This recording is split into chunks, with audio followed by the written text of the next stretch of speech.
बिस्मिल्लाहिर्रहमानिर्रहीम अल्लाहुम्मा सल्लि अला सय्यदिना व मौलाना मुहम्मदिन व अला आलि सय्यदिना व मौलाना मुहम्मदिन व बारिक वसल्लम। अल्लामा इकबाल का एक शेर आपकी नज़र पेश करता हूँ। कोई काबिल हो तो हम शाने कई देते हैं, ढूंढने वालों को दुनिया भी नए देते हैं। प्यारे व्यूअर्स और स्टूडेंट्स, खुश रहें, आबाद रहें। आपकी खिदमत में हाज़िर खिदमत हूँ और आपसे मोहब्बत भरे अल्फाज में कुछ कहना चाहता हूँ।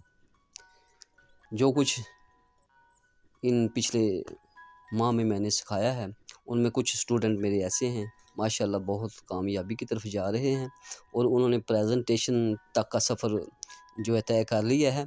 तो माशाल्लाह उनमें से कुछ स्टूडेंट ऐसे हैं जो अपनी जो है ना ट्राई देना चाह रहे हैं अपने लफ्ज़ों की या अपनी तहरीर की, तो वो आपकी खिदमत में पेश है।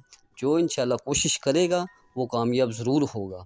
कदम ब कदम मैं आपके साथ चलता रहूँगा और आप भी मेरा साथ दें और मेरे चैनल को सब्सक्राइब, नए आने वाले जितने भी हैं सब्सक्राइब ज़रूर करें ताकि चैनल को इम्प्रूवमेंट मिले और हमारा हौसला बढ़े।